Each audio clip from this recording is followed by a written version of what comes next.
Hello students, कैसे हैं आप सभी। आई थिंक सभी लोग मस्त होंगे, बिंदास होंगे, बढ़िया होंगे और तैयारी कर रहे होंगे अपने बोर्ड एग्जामिनेशन के लिए।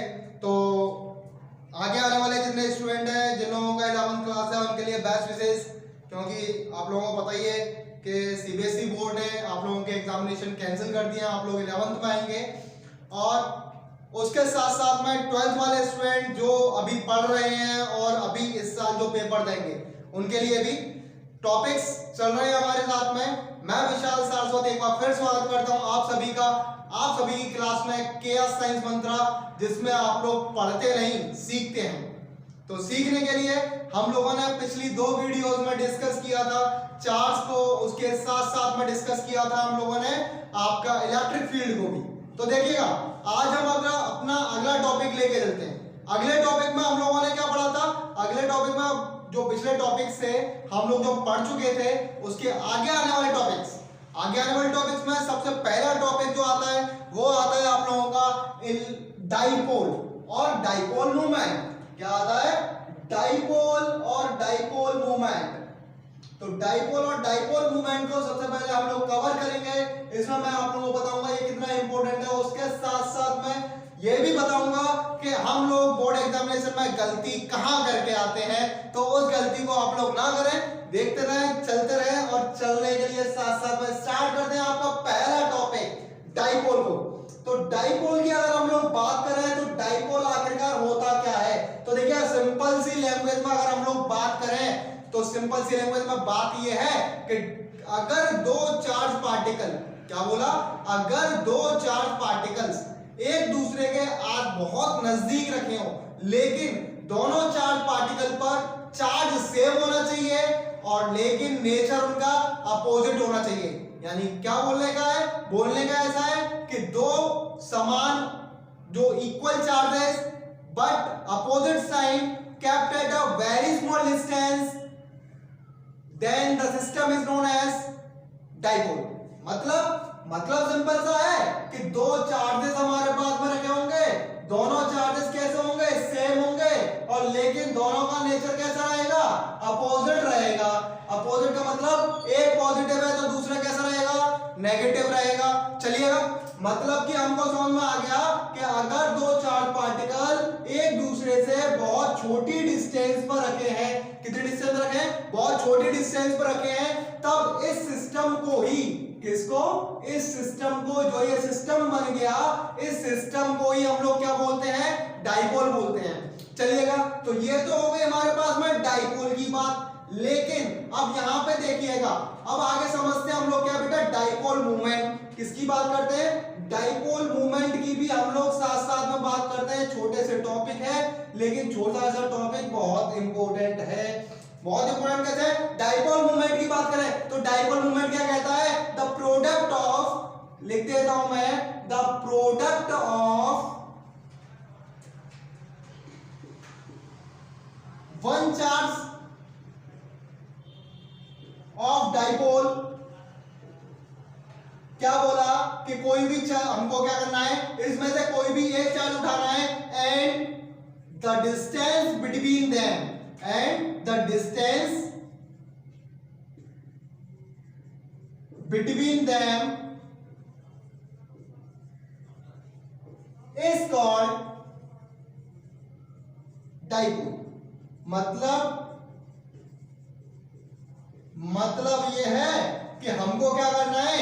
हमको सिंपल सा है, डाइपोल मोमेंट को पहली बात तो हम समझ लेंगे, P से डिनोट करते हैं। किससे डिनोट करते हैं? P से डिनोट करते हैं। और डेफिनेशन में हम लोगों ने क्या लिखा है? डेफिनेशन में लिखा है कि प्रोडक्ट करना है किसका?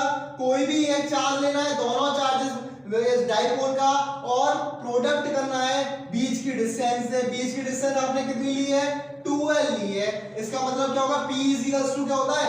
Q इंटू 2l होता है। और यहां पर क्या लिखते हैं हम लोग? P इक्वल्स टू 2ql लिखता है। बहुत सुंदर सा लगता है, थोड़ा सा बस ऐसे ही, इसलिए मैंने क्या लिख दिया इसको? P इक्वल्स टू 2ql लग दिया।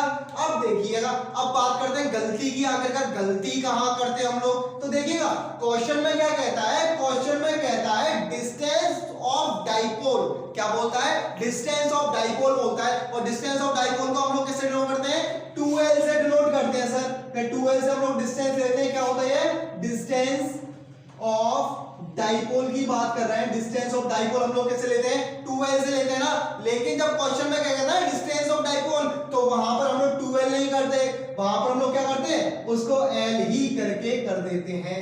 क्या करके कर देते हैं, l करके कर देते हैं, यानी कि हम उसमें अलग से 2 का मल्टीप्लाई करते हैं, जबकि वो वैल्यू ही किसकी गिवन होती है, 2l की गिवन होती है। तो वहां पर हमारा क्वेश्चन क्या हो जाता है, गलत हो जाता है। क्या हो जाता है, गलत हो जाता है। और इस गलती को समझने के लिए, इस गलती को ना करने के लिए हमें वहां पर ये देखना है कि अगर डाइपोल की डिस्टेंस दे रखी है तो l नहीं है, क्या नहीं है, l नहीं है, क्या है वो 2l की वैल्यू है।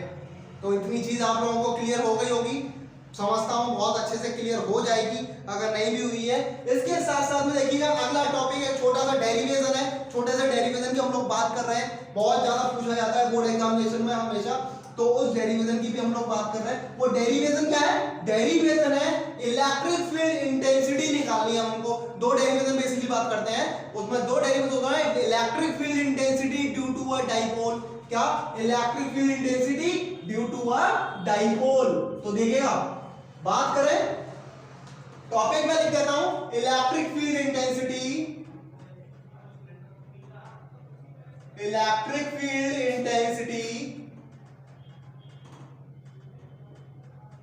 Due to a dipole. Dipole की वजह से हमें क्या निकालनी है, इलेक्ट्रिक फील्ड इंटेंसिटी निकालनी है। और इलेक्ट्रिक फील्ड इंटेंसिटी भाई 2 केस में निकलती है। कितनी केस में निकलती है, 2 केस में निकलती है। पहला होता है आपका एक्सियल, क्या होता है, एक्सियल। तो एक्सियल पोजीशन के लिए अगर हम लोग बात कर रहे हैं, किसके लिए बात कर रहे हैं, एक्सियल के लिए बात कर रहे हैं, तो चलिएगा सर बात कर लेते हैं। पहले हमको डायग्राम देखेंगे, तो डायग्राम देखिएगा, पहले बनाइए आप एक डाइपोल। क्या बनाना है आपको, एक डाइपोल बनाना है। सर बना लिया हमने डाइपोल, फटाफट से ये बना लिया हमने डाइपोल। एक हो गया Q पॉजिटिव का, एक हो गया Q नेगेटिव का, बीच की मैं डिस्टेंस को क्या किया, ब्रेक डाउन कर लिया है, 2l बनानी है। मैंने l और l लिख दिया, ये आपका मिड पॉइंट ऑफ डाइपोल, इसको मैंने लेट कर लिया O। अब क्या निकालना हमें, एक्सियल पोजीशन में निकालना है। तो देखिएगा एक्सियल पोजीशन में मैंने लेट कर लिया कोई पॉइंट P, कोई पॉइंट P मैंने लेट कर लिया। अब देखिएगा मिड पॉइंट से डिस्टेंस लेके काम कर रहे हैं, कहां से लेते हैं, मिड पॉइंट से डिस्टेंस लेते हैं। तो मिड पॉइंट से डिस्टेंस हमने लेट कर ली r। कितनी डिस्टेंस लेट कर ली हमने, r डिस्टेंस लेट कर लिया मिड पॉइंट से। लेकिन इलेक्ट्रिक फील्ड निकालने के लिए हमें जो डिस्टेंस चाहिए वो हमें चाहिए चार्ज की वजह से, तो चार्ज से भी डिस्टेंस निकालनी पड़ेगी। चलेगा, चार्ज से भी डिस्टेंस निकाल लेते हैं। अगर हम लोग बात करें पॉजिटिव से, तो ये हो जाती है हमारे पास में r minus l।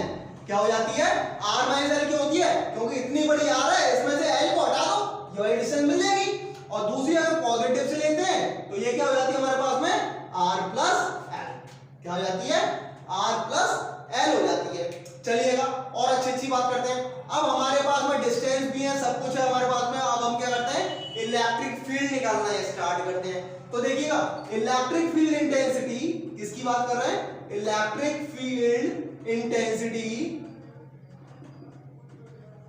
E1 due to negative charge, किसकी वजह से, ड्यू टू नेगेटिव चार्ज। चलिएगा नेगेटिव चार्ज की वजह से निकालना है। तो E इक्वल्स टू क्या होता था हमारे पास में, इसे E1 मान ले रहे हैं। E1 इक्वल्स टू कितना हो जाएगा, 1/4 pi epsilon naught Q upon R हुआ करता था। सर क्या होता था, Q अपॉन R होता था। लेकिन R की जगह पे क्या है हमारे पास में, R माइनस L है ना, नेगेटिव से, तो ये डिस्टेंस R माइनस L है। तो इसी को हम क्या लिखेंगे, R माइनस L का होल स्क्वायर। ये बन गया इक्वेशन नंबर फर्स्ट। आगे देखें दूसरी, भाई नेगेटिव के लिए हम लोग निकाल चुके, तो पॉजिटिव के लिए निकालना पड़ेगा। तो पॉजिटिव के लिए निकालेंगे तो कितना हो जाएगा हमारे पास में, इसी को दोबारा लिखते हैं, due to positive Q, due to positive Q। चलिएगा सर पॉजिटिव Q के लिए निकालना है, क्या निकालेंगे हम लोग यहाँ पर, E2 निकालेंगे। तो E2 इक्वल्स टू कितना हो जाएगा हमारे पास में, 1/4 पाई एप्सिलॉन नॉट Q। अब डिस्टेंस हमें क्या लेनी पड़ेगी, पॉजिटिव Q से लेनी पड़ेगी। ये कितनी लेगी हमारे पास में, R प्लस L हो जाएगी। ये क्या हो जाएगा, R प्लस L का whole square, equation number second. हमारे पास में नेगेटिव चार्ज की वजह से आ गया, पॉजिटिव चार्ज की वजह से आ गया। अब क्या निकालना हमें, नेट इलेक्ट्रिक फील्ड निकालना है। क्या निकालना है, net electric field at point P। निकाल लीजिए पॉइंट पी से, चलिएगा निकालते हैं। तो E इक्वल्स टू कितना हो जाएगा, E1 माइनस E2। क्यों हो जाएगा सर, मान लीजिए अब हमें डायरेक्शन निकालने के लिए मैंने यहाँ पर माना पॉइंट P पर क्या रखा हुआ है, कोई भी पॉजिटिव चार्ज रखा हुआ है 1 कूलम का। कितने का रखा हुआ है, 1 कूलम का चार्ज रखा हुआ है। अब ये नेगेटिव तो पॉजिटिव को क्या करेगा, अट्रैक्ट करेगा। ये डायरेक्शन आ गई E1 की, ये पॉजिटिव है, ये पॉजिटिव को क्या करेगा, रिपेल करेगा।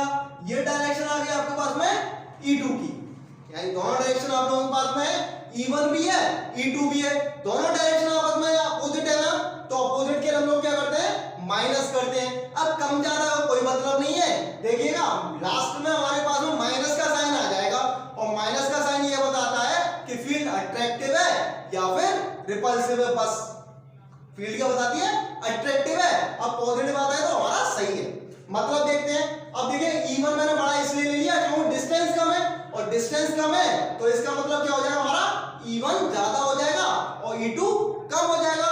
तो E1 मैंने से E2 को माइनस कर दिया। चलिएगा अब हम रखते हैं बेटा वैल्यूज को, क्या रखते हैं, वैल्यूज को पुट करना स्टार्ट करते हैं। तो कर दीजिए वैल्यूज को पुट करना स्टार्ट करते हैं, वैल्यूज को पुट करना स्टार्ट रखते हैं। चलो वैल्यूज को, वैल्यूज पुट करते हैं। तो देखिएगा E इक्वल्स टू कितना हो जाएगा हमारे पास में, E इक्वल्स टू जाएगा E1 की वैल्यू हमारे पास में क्या क्या बने, 1/4 pi epsilon naught Q upon R minus L का होल स्क्वायर। पहली वैल्यू पुट कर दी। अब माइनस करके हम लोगों को क्या लिखना है, E2 की वैल्यू लगानी है। तो E2 की वैल्यू कितनी हो जाएगा हमारे पास में, वही वैल्यूज है 1/4 pi epsilon not square Q upon R plus L का होल स्क्वायर। अब ये बात आ गई हमारे पास में, दोनों वैल्यूज आ गई। अब हमें दिख रहा है 1/4 पाई एप्सिलॉन नॉट Q हमारे पास में कॉमन है, तो कॉमन ले लीजिएगा। कॉमन लेने के बाद में हमारे पास में क्या बचेगा, 1/4 pi epsilon naught Q common आ गया।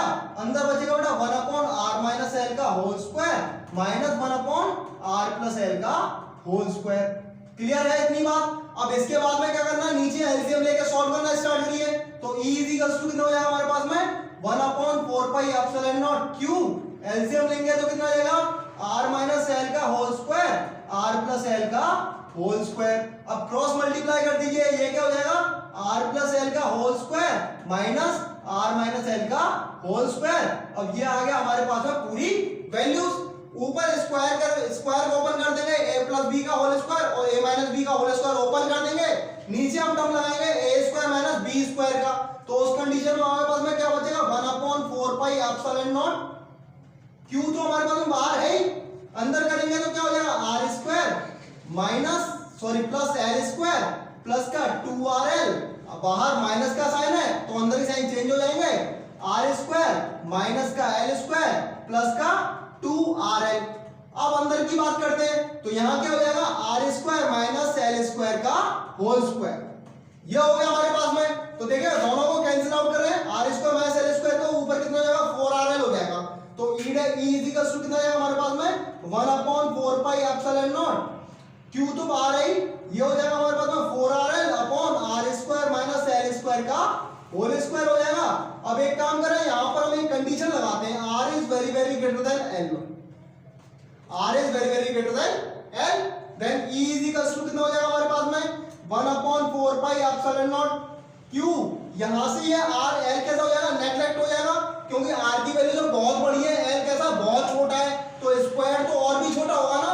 जैसे हम लोग बात करें 0.5 का स्क्वायर करना है तो कितना आता है हमारे पास में, 0.25 आता है, यानी कि और भी कम आता है ना, इसलिए ये और भी कम हो जाएगा। और यहां से हम लोग क्या करेंगे, L को नेगलेक्ट कर देंगे। यहां से क्या बचेगा हमारे पास में, Q को अंदर लेके जा रहे हैं तो 2QL इंटू 2R कर दें, यहां क्या हो जाएगा, R की पावर 4 हो जाएगा। इस R से ये क्यूब में कन्वर्ट हो जाएगा। क्या बचेगा हमारे पास में, E equals to 1/4 pi epsilon naught, और 2QL की जगह पे आपने क्या पढ़ा था, P पढ़ा था, तो 2P अपॉन RQ। ये आ गया आपके पास में फॉर्मूला किसके लिए, electric field intensity due to a dipole at axial position. तो यहां तक आप लोगों को शायद क्लियर हो गया होगा और हो जाएगा, इतनी बात मैं समझता हूं। आगे देखिएगा, अगली पोजीशन की बात करते हैं। किसकी बात करते हैं, अगली पोजीशन की बात करते हैं। तो अगली पोजीशन हमारे पास में क्या है, अगली पोजीशन है हमारे पास में नॉन एक्सिस की। किस, नॉन एक्सिस की। तो देखिएगा हम लोग स्टार्ट करते हैं इस कहानी को आगे करके, तो आगे अगर हम लोग देखते हुए चलेंगे तो देखने की कंडीशन में देखिएगा बहुत सारी चीजें क्या है, बहुत सारी चीजें हैं हमारे पास में। तो बहुत सारी चीजों को देखने के लिए देखिए नॉन एक्सिस की बात कर रहे हैं, किसकी बात कर रहे हैं, नॉन एक्सिस की बात कर रहे हैं। और नॉन एक्सिस के साथ साथ में आज हम और भी सारी चीजें डिस्कस करेंगे, और करेंगे कि भी नहीं करेंगे ये तो अभी हमें पता चलेगा, हम लोग तो अभी ज्यादा बोलते नहीं है ना। तो आज हम बात कर रहे हैं अभी अपने बारे में। तो हमारी अगला टॉपिक क्या है, अगला टॉपिक है हमारा नॉन एक्सिस के लिए, किसके लिए है, नॉन एक्सिस। तो देखते हैं, चलो नॉन एक्सिस की बात करते हैं। तो नॉन एक्सिस में हमें क्या करना है, हमें जो पॉइंट हमने अभी क्या लिया था, एक्सियल पोजीशन पे लिया था, उसे कहां लेंगे, नॉन एक्सिस पोजीशन पे लेंगे। तो नॉन एक्सिस पोजीशन में देखिएगा ये हमारे पास में डाइपोल बन जाएगा। डाइपोल बनाएंगे तो हमारे पास में देखिए थोड़ा बड़ा बना देते हैं। सो शायद आप लोगों को शायद क्लियर नहीं होगा, तो थोड़ा सा बड़ा बना देते हैं, थोड़ा सा बड़ा बनाते हैं। तो देखिएगा ये आपके पास में दो डाइपोल है, दोनों के बीच की डिस्टेंस हमें कितनी लेनी है, मिड पॉइंट हमारे पास में ये है, तो ये हो जाएगा हमारे पास में L, और दूसरा भी हो जाएगा L। मिड पॉइंट से डिस्टेंस पॉइंट P ले लिया हमने, मिड पॉइंट से डिस्टेंस L लेते हैं, L ले लिया। अब इसके साथ साथ में क्या करना है, ये हमारे पास में नेगेटिव Q, ये हमारे पास में पॉजिटिव Q। अब हमें डिस्टेंस निकालनी है इन दोनों की, तो पाइथागोरस थ्योरम लगा के निकाल सकते हैं। तो पाइथागोरस लगाएंगे तो ये क्या हो जाएगा, r² प्लस l² हो जाएगा। सेम ये भी हो जाएगा, क्या हो जाएगा, अंडर रूट में r² प्लस l² हो जाएगा। अब निकालनी है डायरेक्शंस, क्या निकालनी है, डायरेक्शंस निकालनी है। तो वही काम करें, +1 कूलम का चार्ज रखते हैं यहाँ पर, ये पॉजिटिव क्या करेगा, रिपेल करेगा। डायरेक्शन हमारे पास में E1, ये नेगेटिव ये पॉजिटिव क्या करेगा, अट्रैक्ट करेगा डायरेक्शन E2। ये एंगल अगर थीटा है तो ये एंगल कितना हो जाएगा हमारे पास में, 2 थीटा हो जाएगा। कितना हो जाएगा, 2 थीटा हो जाएगा, क्योंकि एक्सटर्नल एंगल है। कैसा एंगल है, एक्सटर्नल एंगल है। एक्सटर्नल एंगल कैसा होता है, इंटरनल एंगल का डबल होता है। तो निकालते चले, वही बात कर रहे हैं दोबारा से, यानी electric field intensity due to अ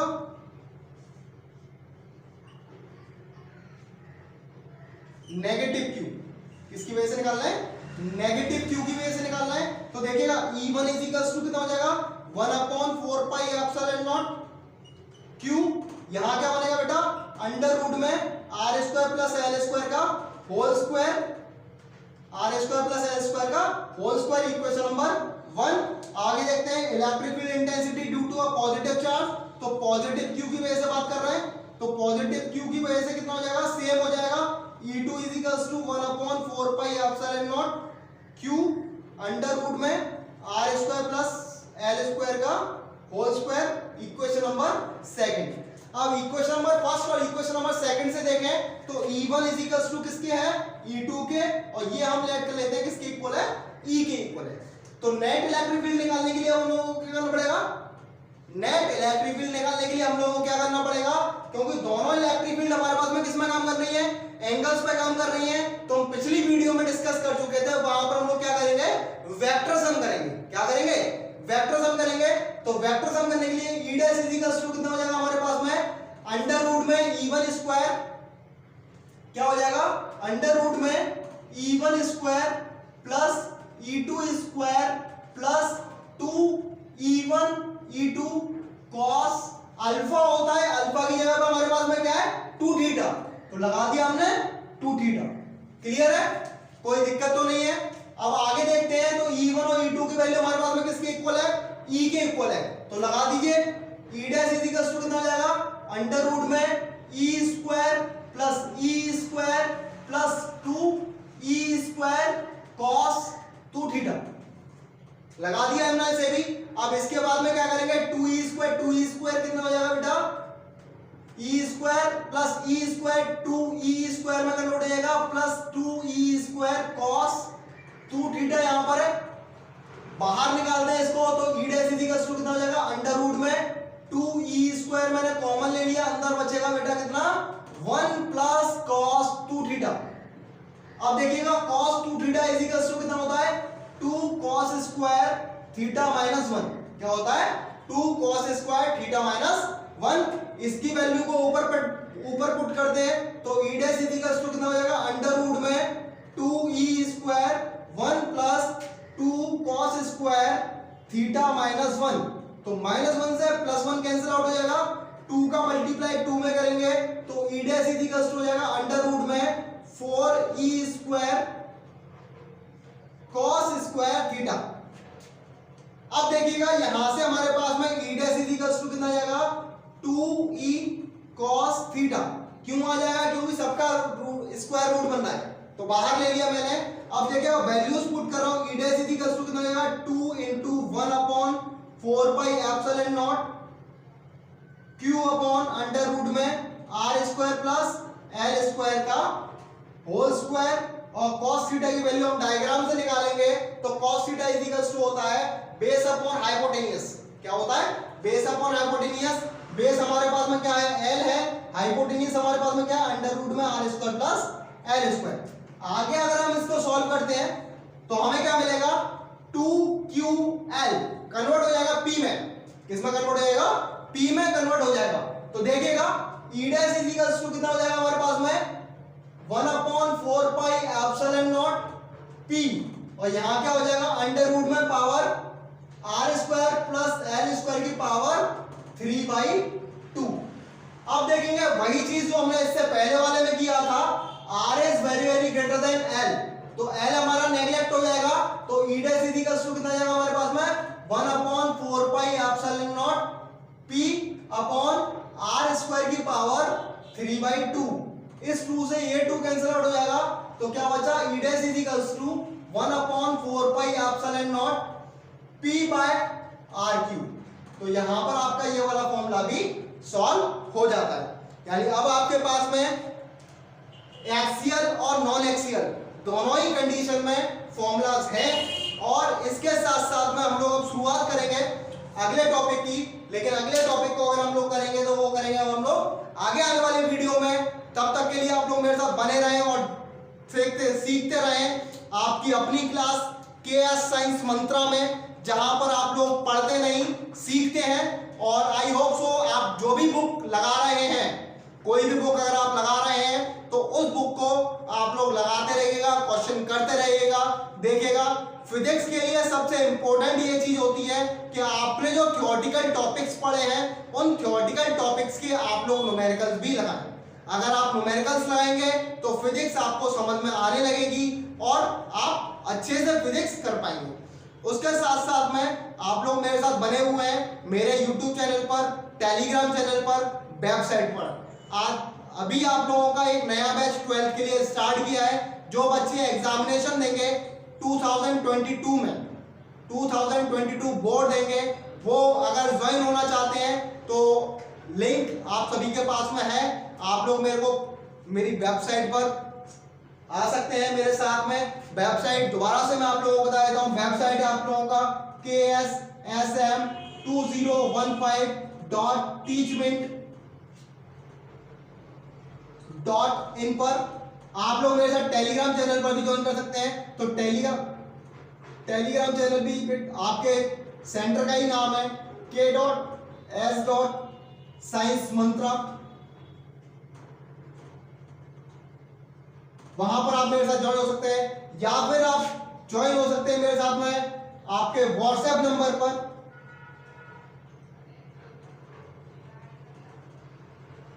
जो है आपका 8126361993 पर। यानी ये आपके पास में है। आप लोग फेसबुक पेज पर वही KS अकेडमी खंडारी के KS अकेडमी खंडारी, वहां पर आप लोग जुड़ सकते हैं मेरे साथ में। ये सारी चीजें हैं आप लोगों के पास में मेरे से जुड़ने के लिए। और जुड़ने के लिए बहुत बहुत धन्यवाद। आप लोग ऐसे सीखते रहें, अच्छा करते रहें। मिलेंगे आपसे आपकी आगे आने वाली वीडियोस में, जहां पर हम लोग और अच्छा सीखेंगे। इसके और जो टॉपिक्स हैं उन टॉपिक्स को भी क्लियर करेंगे और समझते रहेंगे। तब तक के लिए thank you very much join होने के लिए।